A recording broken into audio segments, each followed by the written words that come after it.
যেই দেশের member, chairman, MP, মন্ত্রী, প্রধানমন্ত্রী দুর্নীতিবাজ থাকবে, চোর থাকবে, ডাকাত থাকবে, ছিনতাইকারী থাকবে, ধর্ষণকারী থাকবে, ওই দেশে কখনো শান্তি আশা করা যায় না। বিশুদ্ধ পানি পাওয়ার জন্য যেমন ট্যাঙ্কির পচা বিড়াল উঠিয়ে ফেলার দরকার আছে, ঠিক তেমনি ভাবে আমরা যদি পরিবারের, সমাজে, রাষ্ট্রে শান্তি চাই, তাহলে সংসদ নামক ট্যাঙ্কিতে যারা দুর্নীতিবাজ, যারা মানবতা বিরোধী, যারা সন্ত্রাস, তাদেরকে ওই জায়গা থেকে উঠিয়ে ফেলে সৎ মানুষ ওখানে বসানোর দরকার আছে না নাই? সম্মানিত উপস্থিতি, বাংলাদেশের মানুষ আগের চাইতে অনেক সচেতন হয়েছে। এই বাংলাদেশে যারা চোর, ডাকাত, সন্ত্রাস, টেন্ডার বা চাঁদাবাজ, মানুষ হত্যাকারী, ধর্ষণকারী, মানুষের ওপর জুলুম নির্যাতনকারী, তাদের নোংরা রাজনীতি বাংলাদেশের মানুষ আর দেখতে চায় না। আগামীর বাংলাদেশ কোরআনের বাংলাদেশ, আগামীর বাংলাদেশ ইসলামের বাংলাদেশ, আগামীর বাংলাদেশ তাওহীদি মুসলমানের বাংলাদেশ, আগামীর বাংলাদেশ আমরা কোরআন হাদিসের আলোকে আলেমদের নেতৃত্ব দেখতে চাই। কারা কারা রাজি আছেন দুই হাত উঁচু করে আল্লাহকে দেখায়। সম্মানিত উপস্থিতি, কোরআনের বাংলাদেশ যতক্ষণ পর্যন্ত না কায়েম না হবে, এতক্ষণ পর্যন্ত শান্তির কথা জপলেও কোনো কাজ হবে না, শান্তি আপনি পাবেন না। এখন এটা বোঝার পরেও যদি আপনি চোর, ডাকাত, সন্ত্রাসদেরকে সমর্থন করেন, তাদের দলে থাকেন, তাহলে আপনি হবেন সবচাইতে বড় জালেম। কথাকার লক্ষ্য করুন মুসলমান, সূরা তওবার 23 নম্বর আয়াতে উল্লেখ করা হয়েছে, ইয়া আইয়ুহাল্লাযীনা আমানু লা তাত্তাখিযু আবাআকুম ওয়া ইখওয়ানাকুম আউলিয়া ইন ইসতাহাব্বুল কুফরা আলাল ঈমান ওয়া মান ইয়াতাওয়াল্লাহুম মিনকুম ফাউলাইকা হুমুজ যালিমুন।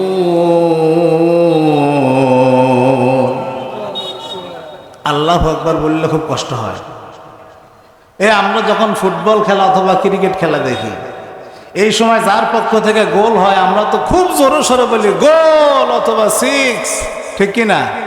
কবুল হয়তো সব পাওয়া যায়, কোনো সব আছে। কিন্তু যে ব্যক্তি কোরআনুল কারীম তেলাওয়াত শোনার পরে খুশি হয়ে আনন্দ চিত্তে একবার আল্লাহু আকবার বলবে, আল্লাহ রাব্বুল আলামিন তার জীবনের সমস্ত সগীরা গুনাহগুলো মাফ করিয়ে দিবে। আরো আসতে বলেন সুবহানাল্লাহ। তাহলে যতবার কোরআনুল কারীম তেলাওয়াত হবে ততবার আল্লাহু আকবার বলতে রাজি আছি তো? বলেন আল্লাহু আকবার। লক্ষ্য করুন মুসলমান, আল্লাহ রাব্বুল আলামিন বলেছেন, ইয়া আইয়ুহাল্লাযীনা আমানু, হে ঈমানদারগণ, লা তাত্তাখিযু আবাআকুম ওয়া ইখওয়ানাকুম আউলিয়া ইন ইসতাহাব্বুল কুফরা আলাল ঈমান। যারা ঈমানের পরিবর্তে কুফরকে, হালালের পরিবর্তে হারামকে, ন্যায়ের পরিবর্তে অন্যায়কে বেশি ভালোবাসে, এরা যদি নিজের পিতামাতাও হয়, আত্মীয় স্বজন হয়, এদেরকে সমর্থন করা যাবে না, এদেরকে সাপোর্ট করা যাবে না। ওয়া ইয়াতাওয়াল্লাহুম মিনকুম ফাউলাইকা হুমুজ যালিমুন। এরপরও যারা তাদেরকে সমর্থন করবে এরাই হলো সবচাইতে বড় জালেম। কথা বলুন ঠিক কিনা? এটা কি আমার কথা? এটা আল্লাহর কথা। সম্মানিত উপস্থিতি, আমরা নেতা নির্বাচিত করব সৎ, যোগ্য, আদর্শ ব্যক্তি দেখে। সে কোন দলের হয় হোক, এটা আমাদের দেখার বিষয় নয়। কথা বলুন ঠিক কিনা? সম্মানিত উপস্থিতি, দল মত নির্বিশেষে আমরা সবাই আল্লাহর গোলাম। কথা বলুন ঠিক কি না? আমরা সুস্থতায় অসুস্থতায় ভালো মন্দ সর্ব অবস্থায় আল্লাহর আইন চাই, সৎলোকের শাসন চাই এবং আল্লাহর শুকরিয়া কৃতজ্ঞতা আদায় করতে করতে দুনিয়া থেকে বিদায় নিতে চাই। কথা বলুন ঠিক কি না? সম্মানিত উপস্থিতি, এই পাশে যে লোকগুলো আছেন ভাই, একটু দয়া করে মেহেরবানি করে বলবো, শীতের দিন তো উঠলে একটু কষ্ট হবে, তারপরে মাহফিলের সৌন্দর্য বজায় রাখাতে আপনারা দয়া করে আল্লাহর হস্তে একটু সামনে বসলে আমাকে দেখতে ভালো লাগবে আর কি, সৌন্দর্যটা বৃদ্ধি পাবে। একটু প্লিজ এই পাশে আসেন, সামনের দিকে আসেন, একটু সামনের দিকে আসেন ভাই, প্লিজ একটু সামনের দিকে আসেন।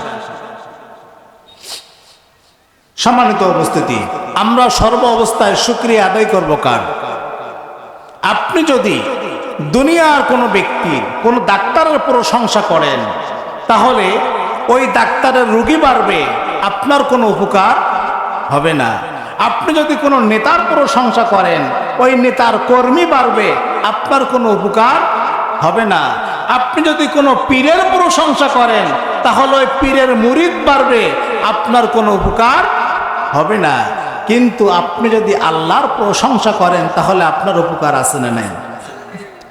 লক্ষ্য করুন মুসলমান, 14 নম্বর সূরা 13 নম্বর পারা 15 নম্বর পৃষ্ঠার 4 নম্বর লাইন সূরা ইব্রাহিম 7 নম্বর আয়াতে উল্লেখ করা হয়েছে, লা ইন শাকারতুম লা আযীদান্নাকুম ওয়া লা ইন কাফারতুম ইন্না আযাবি লাশাদীদ। আল্লাহ রাব্বুল আলামিন বলেছেন, হে গোলাম, তোমরা যদি আমার দেওয়া রিজিক খেয়ে পড়ে ব্যবহার করে আমার কৃতজ্ঞতা জ্ঞাপন করো, আমার শুকরিয়া আদায় করো, তাহলে আমি আল্লাহ সুবহানাহু ওয়া তাআলা তোমাদের হায়াতের মধ্যে বরকত দিয়ে দিব, রিজিকের মধ্যে বরকত দিয়ে দিব, সম্পদের মধ্যে বরকত দিয়ে দিব, সবাইকে সর্ব অবস্থায় আমি আল্লাহ সুবহানাহু ওয়া তাআলা বরকত এবং রহমতের চাদরে আবৃত করিয়া রাখব। ওয়ালাকিন কাফারতুম ইন্না আযাবি লাশাদীদ। আর যারা আল্লাহর নিয়ামতকে পড়ে ব্যবহার করে আল্লাহর অকৃতজ্ঞ হবে, আল্লাহর শুকরিয়া আদায় করবে না, তাদের জন্য আল্লাহর পক্ষ থেকে আযাব আর গজব আছে না না?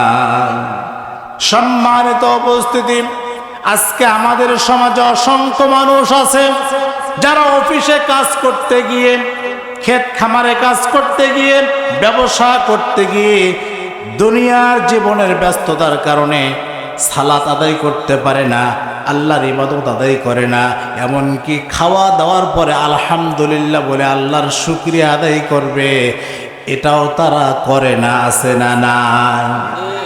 সম্মানিত বন্ধুগণ, আল্লাহ রাব্বুল আলামিন বলেছেন 13 নম্বর সূরা 13 নম্বর পারা 11 নম্বর পৃষ্ঠার 15 নম্বর লাইন সূরা রাত 26 নম্বর আয়াতে উল্লেখ করা হয়েছে, وَفَرِحُوا بِالْحَيَاةِ الدُّنْيَا وَمَا الْحَيَاةُ الدُّنْيَا فِي الْآخِرَةِ إِلَّا مَتَاعٌ।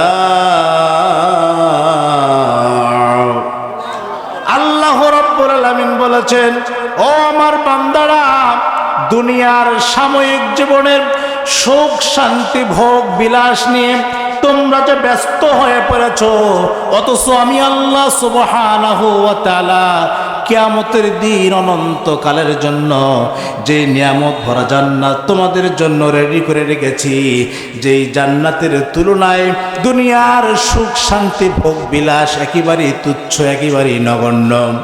সম্মানিত বন্ধুগণ, এই দুনিয়ার জীবনের সুখ শান্তি ভোগ বিলাস খুবই সীমিত, খুবই সীমিত, খুবই অল্প। আজকে আছে, কালকে নাও থাকতে পারে, পারে কিনা? এই দুনিয়ার জীবন হচ্ছে সীমিত, পরকালীন জীবন হচ্ছে অনন্ত। এই জীবনের শেষ আছে, কিন্তু মৃত্যুর পরে আল্লাহ রাব্বুল আলামিন আমাদেরকে যে জীবন দান করবে সেই জীবনের কোনো শেষ হবে না। আজকে আমরা দুনিয়ার জীবনে 10 তলা 20 তলা এসি গাড়ি বাড়ি পেয়ে কোটি টাকার সম্পদ পেয়ে মনে করেছি এটাই মনে হয় আমাদের জীবন, এটাই মনে হয় শান্তির জায়গা। কথা বলুন ঠিক কিনা? অথচ যে কোনো সময় আপনার গাড়ি বাড়ি টাকা পয়সা ধন সম্পদ সব কিছু ছেড়ে আপনাদেরকে আমাদেরকে সবাইকে আল্লাহর ডাকে সাড়া দিতে হবে। সম্মানিত উপস্থিতি, সহিহ মুসলিম 2274 নম্বর হাদিসের মধ্যে উল্লেখ করা হয়েছে, একদিন বিশ্বনবী মুহাম্মদুর রাসূলুল্লাহ সাল্লাল্লাহু আলাইহি ওয়াসাল্লাম রাস্তা দিয়ে হেঁটে যাচ্ছিলেন। পথিমধ্যে একটা মৃত ছাগল দেখে সাহাবীদেরকে লক্ষ্য করে বললেন, ও আমার সাহাবীরা, এই মৃত ছাগলের মালিকের নিকট এই ছাগলের যে মূল্য রয়েছে আল্লাহ রাব্বুল আলামিনের নিকট এই দুনিয়ার মূল্য তার চাইতেও নগণ্য, তার চাইতেও তুচ্ছ। আল্লাহু আকবার। আজকে যে দুনিয়াকে আমরা এত প্রাধান্য দিচ্ছি, এত ভালোবাসছি, অথচ আল্লাহ তাআলা কি বলেছেন? একটা মৃত ছাগলের যে মূল্য আছে তার চাইতেও নগণ্য এই দুনিয়ার মূল্য আল্লাহর কাছে। তাহলে এই দুনিয়ার মূল্যই নাই, আল্লাহর কাছে কোনো দামই নাই, ঠিক কি না? অথচ এই দুনিয়া নিয়ে আমরা ব্যস্ত হয়ে পড়েছি, রং তামাশা নিয়ে ব্যস্ত হয়ে পড়েছি। অনেকে বলে কবে সে আখেরাত পাবো কিনা জান্নাত, সামনে যাহা পায় সব কিছু লুটে পুটে খায়, ভোগ বিলাসে জীবন কাটায়। কথা বলেন ঠিক কি না? সম্মানিত উপস্থিতি, এই দুনিয়ার জীবন একদিন স্তব্ধ হয়ে যাবে, এই ব্যস্ততা একদিন ব্রেক হয়ে যাবে। আজকে এই দুনিয়ার সৌন্দর্য, ভোগ বিলাস, 10 তলা 20 তলা বাড়ি, সুন্দর এই পৃথিবী আল্লাহ তাআলা নিমিষের মধ্যে ধ্বংস করে দিতে পারে কিনা? লক্ষ্য করুন মুসলমান, 99 নম্বর সূরা 30 নম্বর পারা 20 নম্বর পৃষ্ঠার 6 নম্বর লাইন সূরা জিলজাল 1 থেকে 3 নম্বর আয়াতে উল্লেখ করা হয়েছে, ইযা সুলসিলাতিল আরদু সিলসালাহা ওয়া আখরাজাতিল আরদু আসকালাহা ওয়া ক্বালাল ইনসানু মা লাহা। ইযা সুলসিলাতিল আরদু সিলসালাহা, ইযা যখন, জুলজিলাতিল আরদু এই পৃথিবীকে ঝাঁকুনি দেওয়া হবে, প্রকম্পিত করা হবে। আমরা গত কয়েকদিন আগে দেখলাম বাংলাদেশে প্রায় 4 বার ভূমিকম্প হয়েছে 1 সপ্তাহের ভেতরে। কয়বার? 4 বার ভূমিকম্প হয়েছে। যখন আমরা এই ভূমিকম্পের দৃশ্য অনুভব করি তখন মনে হয় দুনিয়াটা ধ্বংস হতে কোনো সময় লাগবে না। সম্মানিত বন্ধুগণ, আল্লাহ রাব্বুল আলামিন মাঝে মধ্যে এই ভূমিকম্প দিয়ে মানুষকে বুঝিয়ে দিতে চায়, বান্দা আজকে তুমি এই 10 তলা 20 তলা বাড়ি, এত সম্পদ, এত কিছু নিয়ে তুমি যে ভোগ বিলাসে জীবন কাটাইতেছো, আরামায়েশ জীবন অতিবাহিত করতেছো, আমি আল্লাহ সুবহানাহু ওয়া তাআলা ইচ্ছা করলে 1 মিনিটের মধ্যে 10 সেকেন্ডের মধ্যে সব কিছু তছনছ করে দিতে পারি। এই ক্ষমতা আল্লাহর আছে না নাই? সম্মানিত বন্ধুগণ, আল্লাহ রাব্বুল আলামিন বলেছেন, ওয়া আখরাজাতিল আরদু আসকালাহা, যখন কিয়ামত সংগঠিত হবে এই পৃথিবীকে প্রকম্পনের উপর প্রকম্পন করা হবে, ঝাঁকুনি দেওয়া হবে, তখন এই পৃথিবীর ভিতরে, মাটির ভিতরে লুকায়িত যে সম্পদগুলো রয়েছে, স্বর্ণ রূপা তামা দস্তা লোহা যত কিছু খনিজ সম্পদ রয়েছে সব কিছু জমিনের উপরে ভেসে উঠবে। ওয়াকালাল ইনসানু মা লাহা, মানুষ এই দৃশ্য দেখে বলবে, হায় রে এই জমিনের কি হলো, এরকম হচ্ছে কেন, আমরা এমন দৃশ্য দেখতেছি কেন? আল্লাহ রাব্বুল আলামিন বলেছেন 82 নম্বর সূরা 30 নম্বর পারা 6 নম্বর পৃষ্ঠার 14 নম্বর লাইন সূরা ইনফিতার 1 থেকে 3 নম্বর আয়াতে উল্লেখ করা হয়েছে, ইযাস সামাউ ফাতারাত ওয়া ইযাল কাওয়াকিবু তাসারাত ওয়া ইযাল বিহারু ফুজ্জিরাত। বলেন আল্লাহু আকবার। ইযাস সামাউ ফাতারাত, যখন একটা আসমানের পর আর একটা আসমান পড়তে থাকবে, ভেঙ্গে চুরে চূর্ণ বিচূর্ণ হয়ে যাবে। ওয়াইদাল কাওয়াকিবু তাসারাত, চন্দ্র সূর্য গ্রহ নক্ষত্রগুলো এই জমিনের উপরে ছিটকা পড়বে, একটার পর একটা পড়তেই থাকবে। ওয়াইদাল বিহারু ফুজ্জিরাত, সমুদ্র উত্তাল হয়ে যাবে, এই সমুদ্রের পানিতে আগুন লাগিয়ে দেওয়া হবে, যে আগুনের স্ফুলিঙ্গ আসমান পর্যন্ত পৌঁছিয়ে যাবে। সূরা করিয়ার ৫ নম্বর আয়াতে উল্লেখ করা হয়েছে, ওয়াতাকুনুল জিবালু কালইহনিল মানফুশ। আমরা যে বড় বড় পাহাড়গুলো দেখতে পারি, পাথরের পাহাড়, মাটির পাহাড়, এই পাহাড়গুলো তুলার মতো উঠতে থাকবে। মানুষ দেখবে, আমরা অনেক সময় শ্যামল গাছের তুলা যখন ফেটে যায়, এই তুলাগুলো আমরা বিভিন্ন সময় দেখতে পাই উঠতেছে। দেখতে পান কিনা? আল্লাহ রাব্বুল আলামিন বলেছেন, যখন কিয়ামত সংঘটিত হবে, এই বিশাল বিশাল পাহাড়গুলো তুলার মতো উঠতে থাকবে, বিভিন্ন দিকে ছোটাছুটি করতে থাকবে। 22 নম্বর সূরা 17 নম্বর পারা, 11 নম্বর পৃষ্ঠার 2 নম্বর লাইন, সূরা হজ 2 নম্বর আয়াতে উল্লেখ করা হয়েছে, ইয়াউমা তারাউনাহা তাযহালু কুল্লু মুরদিআতিন আম্মা আরদাআত ওয়া তাদউ কুল্লু যাতি হামলিন হামলাহা ওয়া তারান নাসা সুকারা ওয়া মা হুম বিসুকারা ওয়ালাকিন্না আযাবাল্লাহি শাদীদ। আরে আল্লাহু আকবার কি বলবেন না? খুব কষ্ট হয়।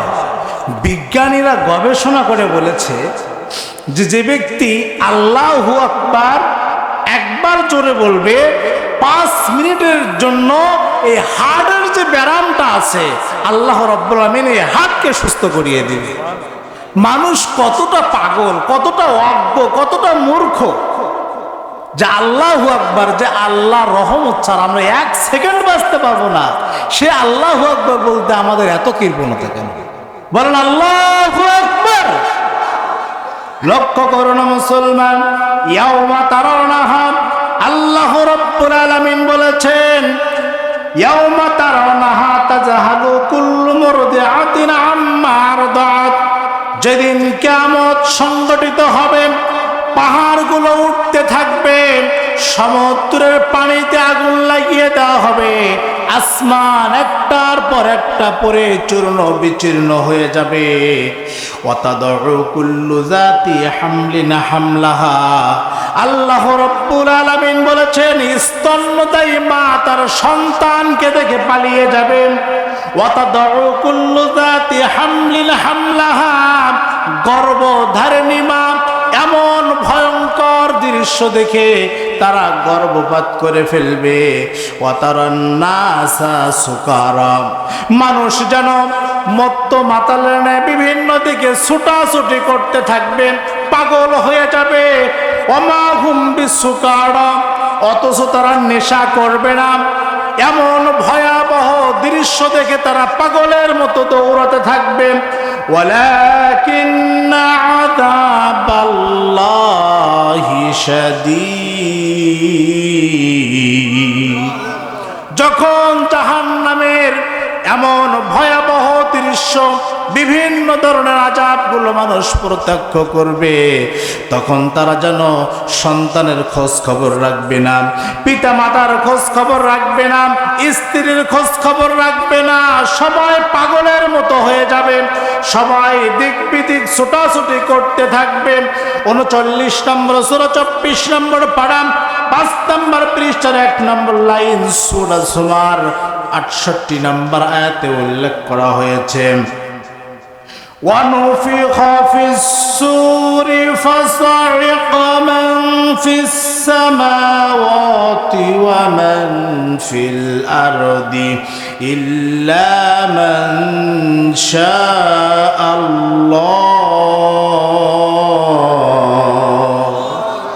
وَنُفِخَ فِي الصُّورِ فَصَعِقَ আল্লাহ রাব্বুল আলামিনের আদেশে যখন হযরত ইসরাফিল আলাইহি ওয়াসাল্লাম প্রথমবার সিংহায় ফুৎকার দিবে, তখন আসমান এবং জমিনের ভিতরে যত মানুষ রয়েছে, জিন রয়েছে এবং ফেরেশতা রয়েছে, সবাই অজ্ঞান হয়ে যাবে।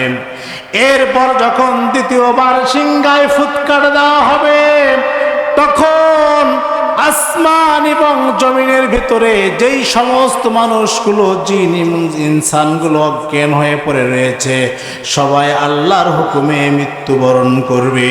বলেন আল্লাহু আকবার।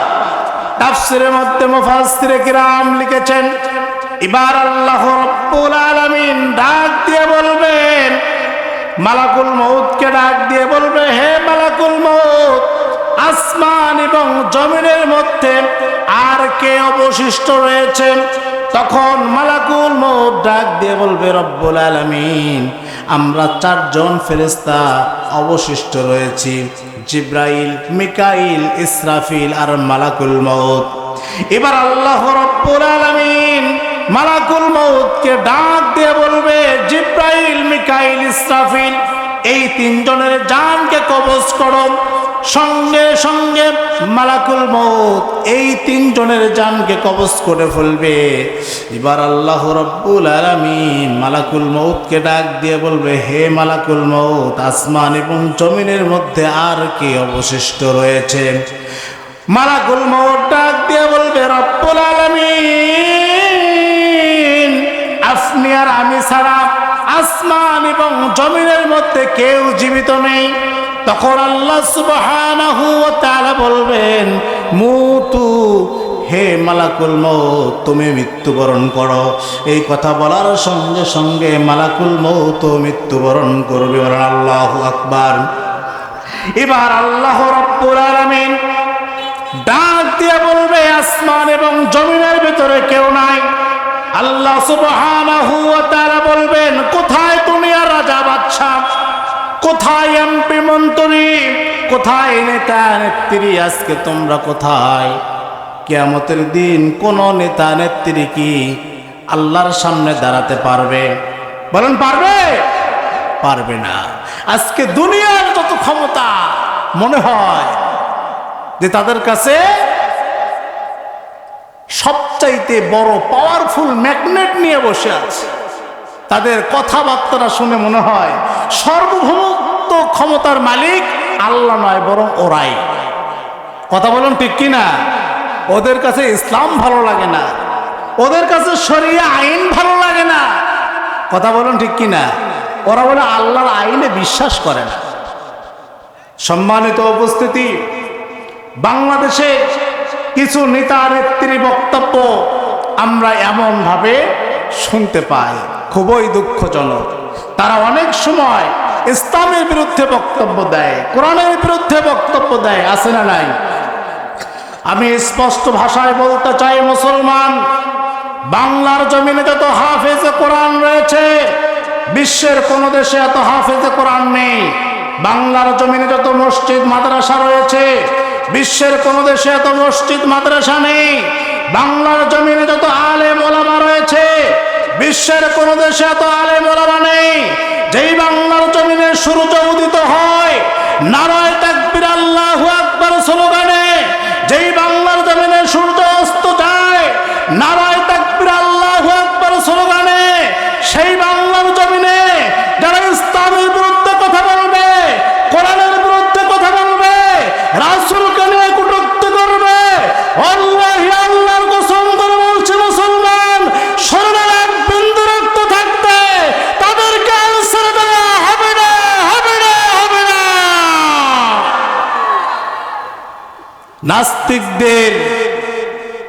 নাস্তিকদের ক্ষমতা শেষ, সামনে আসছে কোরআনের বাংলাদেশ। কথা বলুন ঠিক কিনা? সম্মানিত উপস্থিতি, আমরা আগেও ছিলাম, এখনো আছি, ভবিষ্যতেও থাকবো। এই মাঠে কোরআনের কথা বলতে গিয়ে আমার কাছ থেকে মাইক কেড়ে নেওয়া হয়েছিল। আজকে তোমরা কোথায়? আমি আছি, আমি আবারও এসেছি, এখন আসো। আজকে মাইক তো দূরে নেওয়া দূরের কথা, সামনে আসো। তোমাদেরকে এমন ভাবে সাইজ করা হবে যেটা আর কখনো ভুলে যাবে না। আমরা ভুলিনি, ভুলবো না। সম্মানিত উপস্থিতি, এরা শাহজালালের বাংলাদেশ, শাহপরানের বাংলাদেশ, শাহ মাহমুদের বাংলাদেশ। এই বাংলাদেশে কোনো নাস্তিকদের আস্তানা থাকবে না। এই বাংলার জমিনে থাকতে হবে, ইসলাম নিয়ে থাকতে হবে, কোরআন নিয়ে থাকতে হবে। কথা বলুন ঠিক কিনা? সম্মানিত বন্ধুগণ, বলতেছিলাম কিয়ামতের দিন আল্লাহ রাব্বুল আলামিন ডাক দিয়ে বলবে, কোথায় দুনিয়া রাজা বাদশাহ, কোথায় নেতা নেত্রী, কোথায় এমপি মন্ত্রী? তোমরা আজকে কোথায়? দুনিয়াতে বাহাদুরি দেখাইছিলে, ক্ষমতার, অর্থ, বিত্তের, শক্তির, আজকে তোমরা কোথায়? কোনো সাড়া নাই, কোনো জবাব নেই, সবাই মাটির সঙ্গে মিশে গিয়েছে। লক্ষ্য করুন মুসলমান, এবার আল্লাহ রাব্বুল আলামিন ইসরাফিল আলাইহিস সালামকে আদেশ করবেন, হে ইসরাফিল আলাইহিস সালাম, তুমি সিংহায় ফুৎকার দাও। যখন ইসরাফিল আলাইহিস সালাম আল্লাহর আদেশে সিংহায় ফুৎকার দিবেন, ফাইদাহুম কিয়ামুন ইয়ানজুরুন, সঙ্গে সঙ্গে হযরত আদম আলাইহিস সালাম থেকে শুরু করে কিয়ামতের আগ পর্যন্ত যত মানুষ, জিন এবং ইনসান এই পৃথিবীতে এসেছিল, তৃতীয় সিংহার ফুৎকারের সঙ্গে সঙ্গে সবাই আল্লাহর সম্মুখে হিসাব নিকাশ দেওয়ার জন্য দাঁড়িয়ে যাবে। বলেন আল্লাহু আকবার।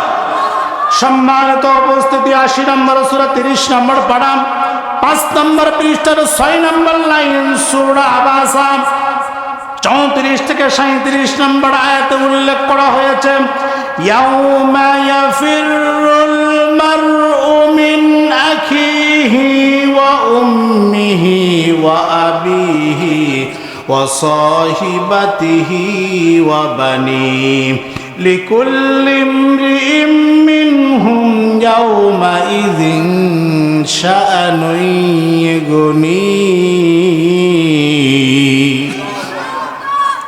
ইয়াউমা ইয়াফিরুল মারউ মিন আখিহি, যখন কিয়ামতের ময়দান কায়েম হয়ে যাবে, প্রতিটা মানুষ হিসাব নিকাশ দেওয়ার জন্য আল্লাহর সামনে দৌড়াতে থাকবে।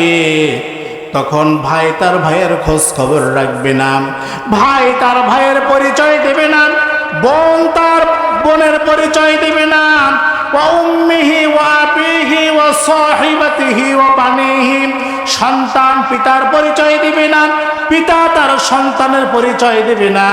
লিকুল্লি ইমরিইম মিনহুম ইয়াউমা ইযিন শাআনুন ইউগনিহি, সবাই যেন নিজেকে নিজেই নিয়ে ব্যস্ত হয়ে পড়বে। তাফসীরের মধ্যে মুফাসসিরে কিরাম লিখেছেন, বাবা সন্তানকে ডাক দিয়ে বলবে, ও আমার সন্তান, দুনিয়াতে তোমার ভবিষ্যতের জন্য, তোমাকে ভালো রাখার জন্য, ভালো থাকার জন্য আমি চুরি করেছিলাম, ডাকাতি করেছিলাম, ছিনতাই করেছিলাম, মানুষ হত্যা করেছিলাম। আজকে তোমার জন্য টাকা পয়সা ইনকাম করতে গিয়ে, তোমার ভবিষ্যৎ ভালো করতে গিয়ে আমি বড় অপরাধী হয়ে পড়েছি। আজকে তুমি আমাকে একটু সওয়াব দান করো, আমি জাহান্নামের আগুন থেকে বাঁচতে চাই। সন্তান ডাক দিয়ে বলবে, কে তুমি? আমি তো তোমাকে চিনি না, দুনিয়াতে তো আমার কোনো পিতাই ছিল না। সম্মানিত বন্ধুগণ, একটু চিন্তা করেন, একটু বোঝার চেষ্টা করেন, যেই সন্তানের জন্য আপনি অবৈধ পন্থায় টাকা পয়সা ইনকাম করতেছেন, অথচ কিয়ামতের দিন এই সন্তান আপনার কোনো উপকারে আসবে না। সম্মানিত উপস্থিতি, দুনিয়াতে যদি কোনো ব্যক্তি বিপদগ্রস্ত হয়ে যায়, সে পরিচিত হোক অপরিচিত হোক, দেশের হোক আর দেশের বাহিরে হোক, কেউ না কেউ তার পাশে গিয়ে দাঁড়ায়, ঠিক কিনা? কিন্তু কিয়ামতের দিন এমন এক ভয়াবহ অবস্থা তৈরি হয়ে যাবে, সন্তান পিতাকে দেখে পালিয়ে যাবে, ভাই তার ভাইকে দেখে পালিয়ে যাবে, বন্ধু তার আর বন্ধুকে দেখে পালিয়ে যাবে। সাহায্য করা তো দূরের কথা, কেউ পাশে গিয়ে জিজ্ঞাসাও করবে না। সম্মানিত বন্ধুগণ, এই জন্য একটু বুঝতে হবে, অনুধাবন করতে হবে, যেই পরিবারের জন্য আজকে আপনি অবৈধ পন্থায় টাকা পয়সা ইনকাম করছেন, এই অবৈধভাবে ইনকাম করার কারণে কিয়ামতের দিন আপনাকে জাহান্নামে যেতে হবে। কিন্তু ওই পরিবার, সন্তান, স্ত্রী আপনার কোনো উপকারে আসবে না। লক্ষ্য করুন মুসলমান, সহিহ বুখারী 6527 নম্বর হাদিসে উল্লেখ করা হয়েছে, আন আয়েশা রাদিয়াল্লাহু তাআলা আনহা ক্বালাত সামি'তু রাসূল সাল্লাল্লাহু আলাইহি ওয়াসাল্লাম ইয়াহশুরুন নাসু ইয়াওমাল কিয়ামাতি হুফাতুন উরাতুন উরলাম ইলা আখিরিল হাদিস। হযরত আয়েশা রাদিয়াল্লাহু তাআলা আনহা থেকে বর্ণিত, তিনি বলেন, একদিন বিশ্বনবী মুহাম্মদুর রাসূলুল্লাহ সাল্লাল্লাহু আলাইহি ওয়াসাল্লাম বললেন, কিয়ামতের দিন প্রতিটা আদম সন্তান উলঙ্গ অবস্থায় খতনাবিহীন খালি পায়ে হাসরের ময়দানে দৌড়াতে থাকবে, আল্লাহর সামনে উপস্থিত হবে। এই কথা শুনে হযরত আয়েশা রাদিয়াল্লাহু তাআলা আনহা ডাক দিয়ে বললেন, ইয়া রাসূলুল্লাহ, ইয়া হাবিবাল্লাহ, কিয়ামতের দিন প্রত্যেক আদম সন্তান যদি উলঙ্গ হয়ে যায়, নারী পুরুষ যদি উলঙ্গ হয়ে যায়, একাকার হয়ে যায়, তাহলে তো পুরুষরা নারীর দিকে তাকাবে, আবার নারী পুরুষের দিকে তাকাবে। তখন বিশ্বনবী মুহাম্মদুর রাসূলুল্লাহ সাল্লাল্লাহু আলাইহি ওয়াসাল্লাম ডাক দিয়ে বললেন, হে আয়েশা, কিয়ামতের দিনটা এত কঠিন হবে, এত ভয়াবহ হবে, যেই দিন একজন পুরুষ একজন নারীর দিকে তাকানো তো দূরের কথা, এমন চিন্তা তাদের মাথায় কাজ করবে না। আল্লাহু আকবার! কিয়ামতের ময়দান কত কঠিন হবে, কত ভয়াবহ হবে, কি দিয়ে বোঝাবো মুসলমান? আল্লাহ রাব্বুল আলামিন বলেছেন 6 নম্বর সূরা 7 নম্বর পারা 18 নম্বর পৃষ্ঠার 12 নম্বর লাইন, সূরা নাম 94 নম্বর আয়াতে উল্লেখ করা হয়েছে, ওয়ালাকাদ জিতুমুনা ফুরাতা কামা খালাকনাকুম আউওয়ালা মাররাতিন ওয়া তারাকতুম মা খাওয়ালনাকুম ওয়ারাআ জুহুরিকুম। আল্লাহু আকবার! যখন আদম সন্তান হিসাব নিকাশ দেওয়ার জন্য আল্লাহর সম্মুখে দাঁড়িয়ে যাবে, তখন আল্লাহ সুবহানাহু ওয়া তাআলা বান্দাকে ডাক দিয়ে বলবে, আমার বান্দারা, দুনিয়ার জীবনে তোমাকে টাকা দিয়েছিলাম, পয়সা দিয়েছিলাম, ধন সম্পদ অনেক কিছু দান করেছিলাম। আমি যেমন প্রথম অবস্থায় তোমাদেরকে উলঙ্গভাবে খতনাবিহীন খালি পায়ে দুনিয়ায় পাঠিয়েছিলাম, আজকেও তোমরা আমার নিকট উলঙ্গ অবস্থায় খতনাবিহীন খালি পায়ে এসেছ, অথচ জাগতিক জীবনে আমি তোমাদেরকে যা কিছু দান করেছিলাম, শুধু ঈমান ছাড়া, আমল ছাড়া তোমরা কিছুই নিয়ে আসতে পারো নাই। কিয়ামতের দিন কোনো সম্পদ থাকবে কাছে? সোনা গয়না টাকা পয়সা কোনো কিছু থাকবে? কিছুই থাকবে। কি থাকবে?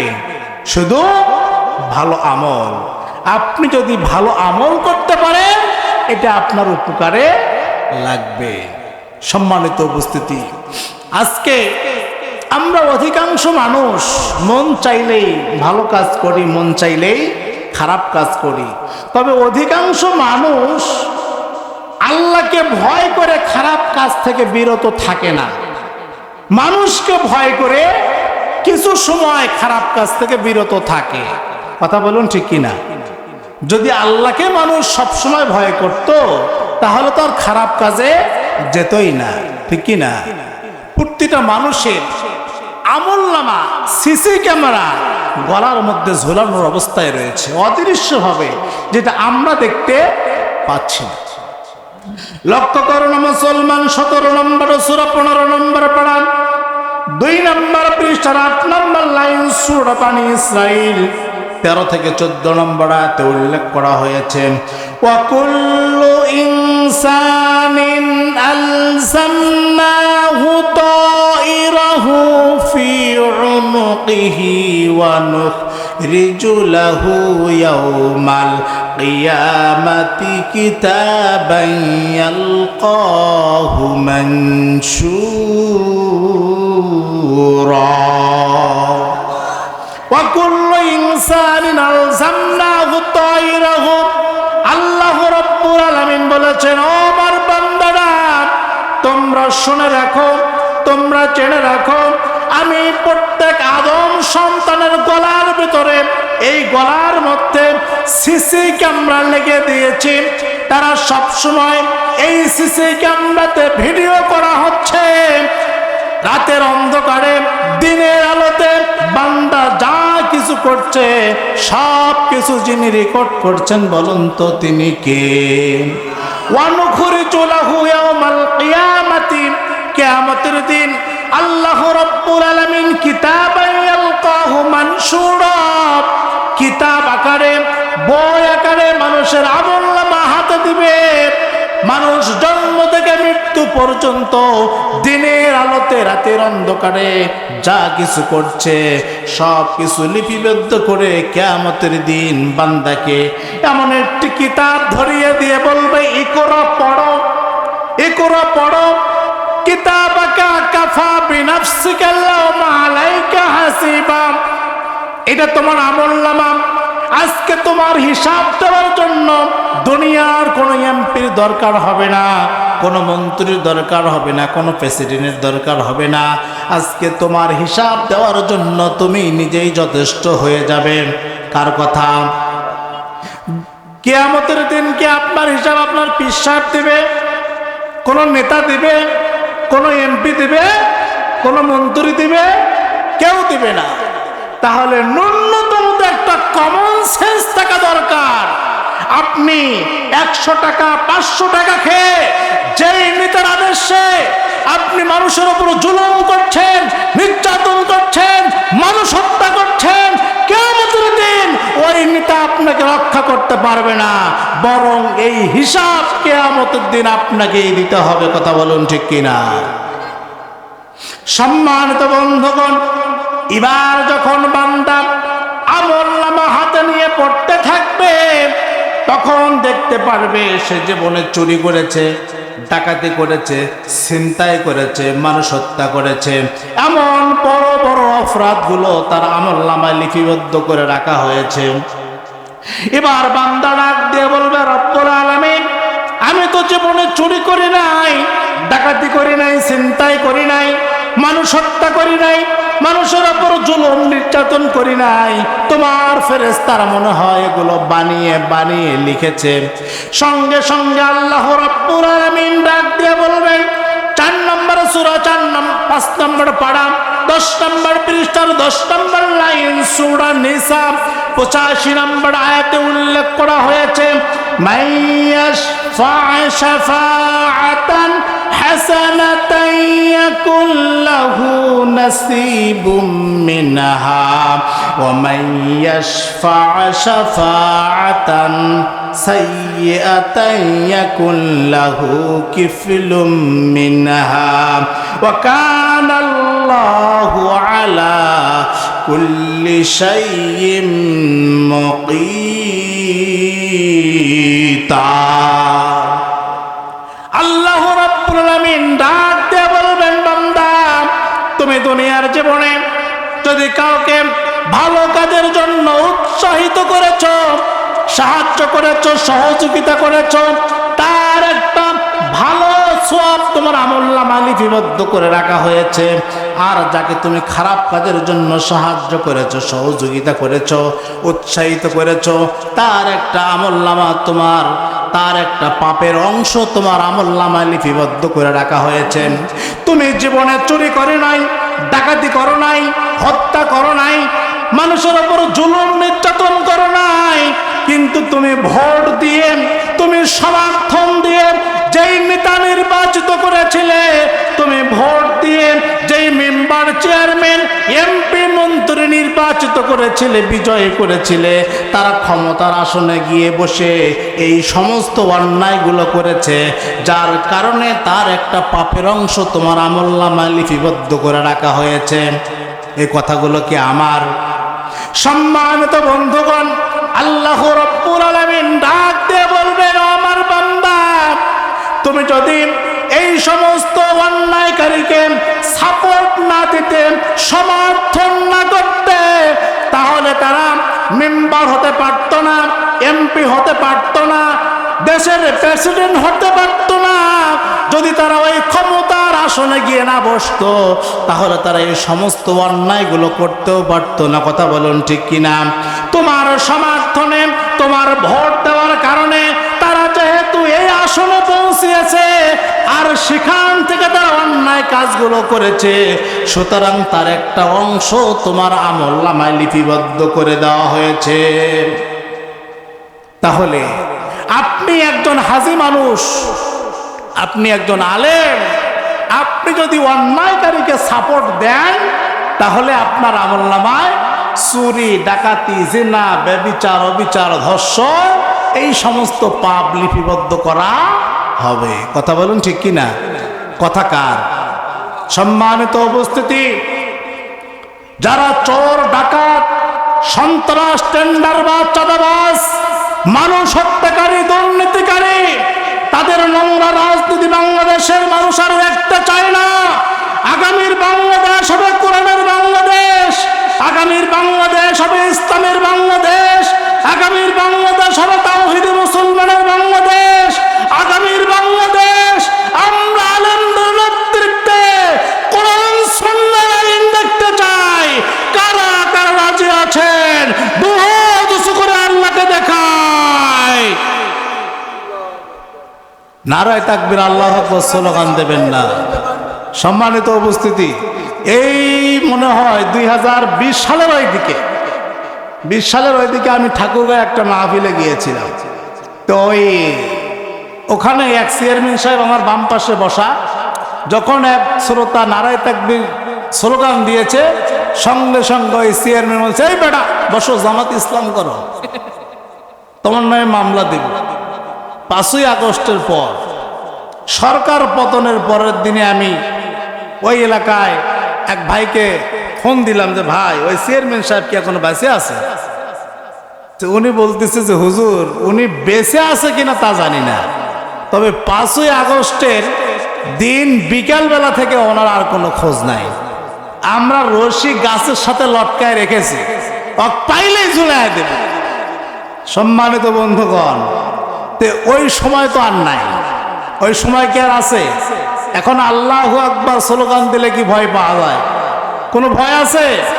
সম্মানিত বন্ধুগণ, নারায়ে তাকবীর, আল্লাহু আকবার স্লোগান না দেওয়ার কারণে ইসলাম বিদ্বেষী, কোরআন বিদ্বেষীরা মুসলমানদের মাথার উপরে বসে বিড়ালের মতো খেলা করছে। কথা বলুন ঠিক কিনা? নারায়ে তাকবীর, আল্লাহু আকবার স্লোগান দিবেন বাংলাদেশে, এখানকার আওয়াজ যাবে কাশ্মীরে, সেখানকার আওয়াজ যাবে ফিলিস্তিন, সেখানকার আওয়াজ যাবে চেচনিয়া, সেখানকার আওয়াজ যাবে বসনিয়া, গোটা